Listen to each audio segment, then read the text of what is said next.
Hi, I'm Cobbler Bob, and this is my 1971 Cutlass S Resto mod.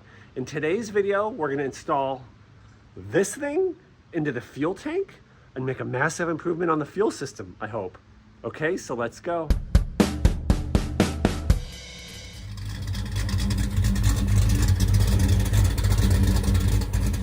All right, in case you're not familiar, this is a piece of proprietary material from Aeromotive that is fuel resistant, and a cup.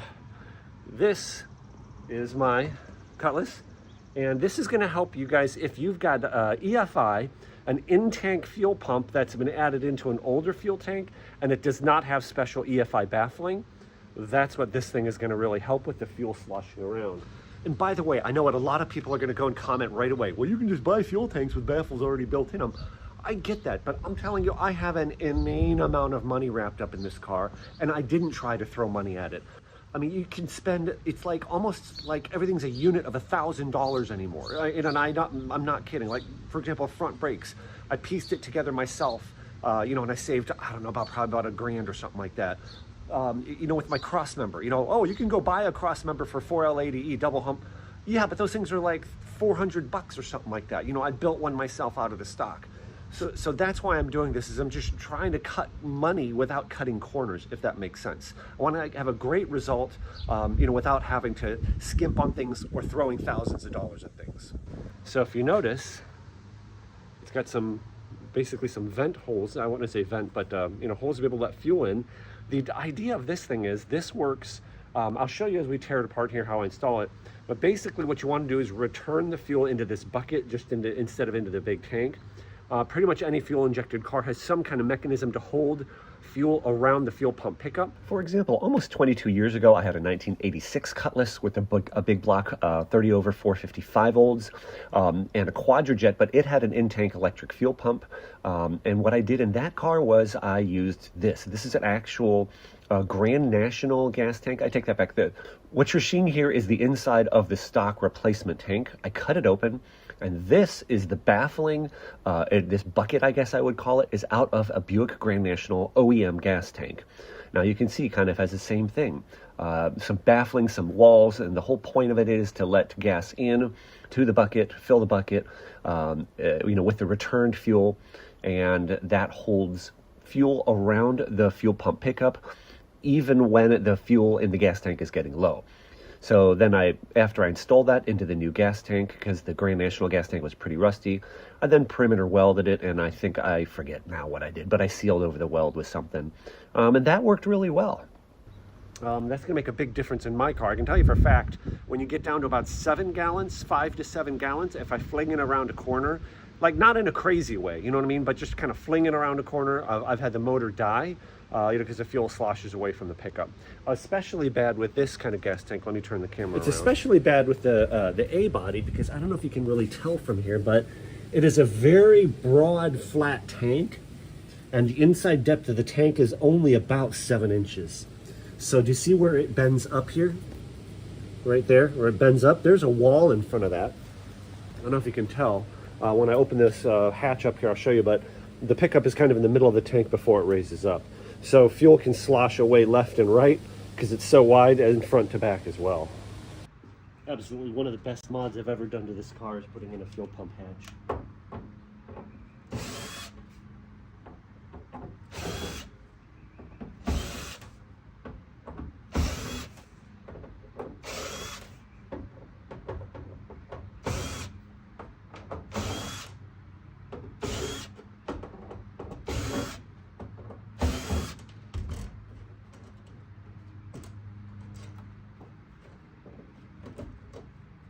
What is that, less than 30 seconds and I'm in the fuel pump? There it is.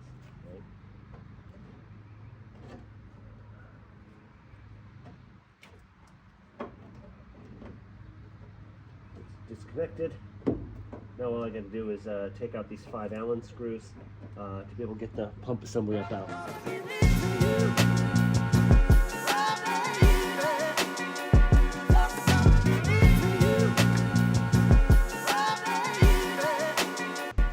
Turns on each of these Allen screws. I'll show you what I mean by 14 turns. Oops, almost forgot. Need the 11/16 and a rag. Undo the fuel lines.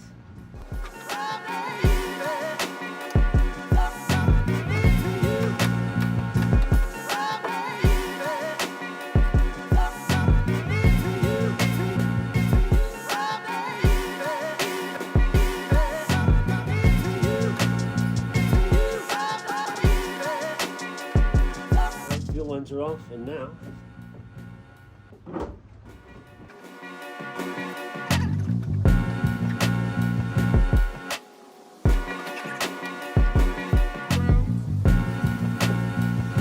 here's what you got going on. This is basically sitting just a ½ inch off the trunk floor, and in case you haven't seen it, I'm going to show you, what the inside of the tank looks like and where my pump is sitting. So there's that wall I think you guys may have seen before. It goes all the way from one side of the tank, and basically the other. It's not completely sealed underneath, but what I'm gonna do is just this. I'm just gonna tip the gas tank, like the car is accelerating, and let's watch what happens to the gas level. Because it's pretty empty right now. All right, tip. It does. Yeah, it sloshes around quite a bit. It'd be good to have something to mitigate that. Tip, it goes way up and then drops. And then it kind of empties when it sloshes forward. Interesting. All right, so for reference of where I'm at, there's a wall. Can you see it right there? I'll cut in a picture here, a video, make it more obvious. But it's in the deepest part, but it's obviously towards the back of the tank, right?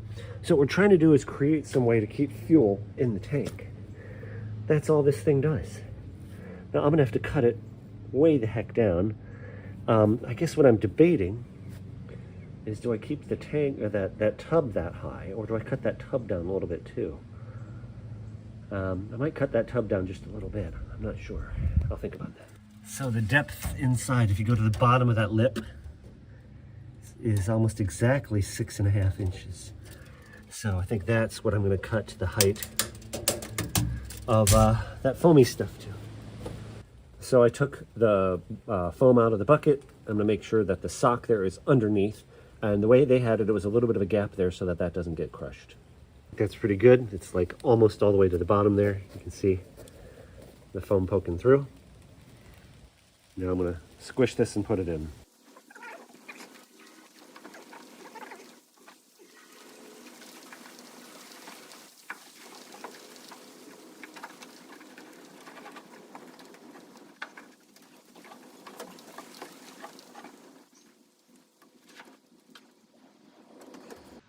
Too difficult to get in, and I just don't see a reason to have this all the way up to the top. So I cut about a 1 inch off of it.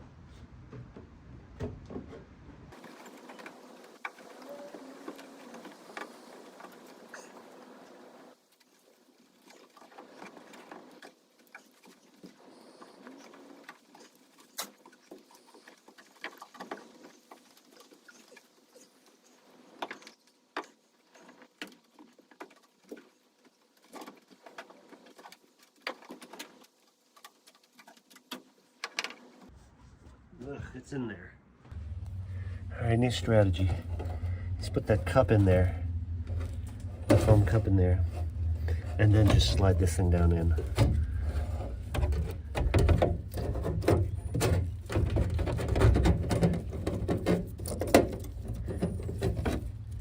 Yeah, I think that's totally fine.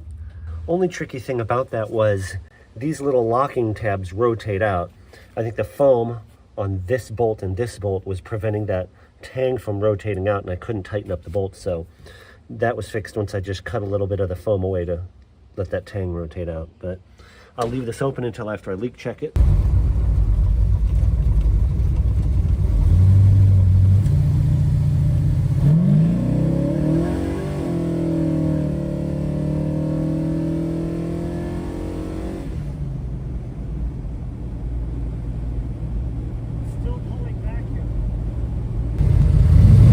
So this is the emptiest I've ever run it down on gas with the new motor. It's hard to see there, but we're down to 1/8 of a tank. And with that new fuel pump bucket in it, it seems to be just absolutely fine. watching the fuel pressure, and I have not seen it vary at all.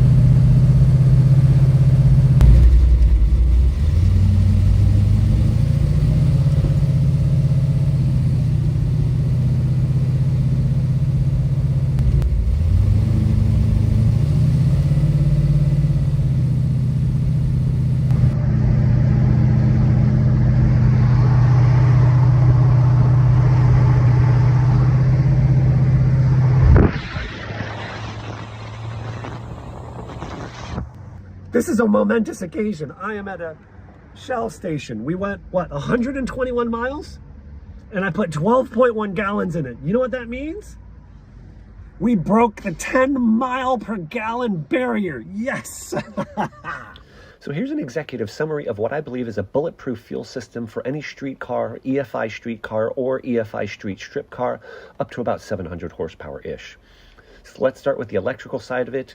This is a Summit Racing fuse block SUM 900357. It has 10 circuits on it. From there, I have 10 gauge wire going all the way to the tank. I should say all the way to the relay, and from it's a Mr. Gasket Holley relay, and from the relay to the fuel pump itself. The fuel pump hanger is a Holley Sniper in-tank retrofit fuel pump module, and the Holley part number is 19-350. Although I replaced the Holley fuel pump that came with it, I am using a Summit Racing high-flow in-tank electric fuel pump. That's Summit Racing part number SUM-250114. It's high-flow up to 90 psi and 320 liters per hour. And I have a lot of details on other videos linked below if you want, more of the details on how to size it. By the way, that is an AEM fuel pump. The ad doesn't say it, but it has an AEM logo cast into it. From there, I have -6 Summit braided fuel line going up over the tank and up the frame and just in front of the rear axle. This is going into, at first I had a small speed flow filter was inadequate, so I bumped it up to the Aeromotive 10 micron fuel filter with 10 AN inlet size, and that is Aeromotive part number 12301. That was a big help as well. Obviously you need some fittings, but from there I go to 3/8 fuel line. That's copper nickel line, and by the way, the ID of the copper nickel line is the same as the ID of the -6 braided hose. And here's kind of a schematic of how the system looks. So the fuel pressure, the high pressure fuel, goes all the way up the frame, and then it goes straight into the front of the throttle body. It's teed off to feed the front 2 fuel injectors. There's a short piece of hose and a T feeding the back 2 fuel injectors. And then from there, after the fuel injectors, the line goes into the Aeromotive. That's an A1000-6 Aeromotive regulator. Again, that was the whole key to solving my fuel pressure problems, was getting rid of, unfortunately, the Holley billet fuel pressure regulator. And then from the fuel pressure regulator, from the Aeromotive, it goes back through 3/8 line back to the tank. So in practice, here's my setup. This line here comes straight from the fuel pump. This comes, it's hard to see, but it comes from down there through the hole in the frame. And then if you can see here, it comes into the front 2 injectors. It's teed to the front 2 injectors. There's a piece of line here, and then it goes to the back 2 injectors. Then there's a 90 here. So then this line here feeds into the regulator, input-output port of the regulator. And then you can see here, it goes out the return port, and then that goes back to the fuel tank. I want to apologize, I didn't get great footage of a couple things. I don't have awesome footage of the car actually dying as I fling it around a corner. I mean, there's a little bit of danger involved in that. I mean, how do I video and purposely fling the car around to the corner, hoping that the car actually does die? So I'm I didn't video that. But I didn't have great video as well of running it low on gas, because we were getting so low on gas. I was getting a little worried. My daughter was driving the car, but just suffice it to say, I'm about 98% sure that that bucket made a very big difference. I've never run it that low on EFI and never had a problem with the fuel pressure. I know for a fact when I had 7 gallons in it, because it's a broad flat tank, as I said, with a pickup in the middle, when I flung it around a corner, my mother-in-law might have not liked how fast I went around the corner, but my kids and wife wouldn't have complained, if that makes sense. Flung it around a corner, motor just died. Then when I finished going around the corner, I put it in neutral and it started right back up. So I know it was fuel related, nothing else. Thank you guys so much for watching. Hope this brought you some value. Coming up soon, I am taking the car to the track. You may have already seen it, but I have a new racing helmet and jacket. I believe episode 41 showed me painting my helmet, right? Isn't that kind of cool? So I'm going to be going probably to Dragway 42, Darana Dragway 42 in West Salem, possibly Quaker City in Salem. West Salem and Salem are totally different ends of the planet. The other possibility is Norwalk. Those are the three that are within an hour of me. So God bless you guys. Have an amazing day.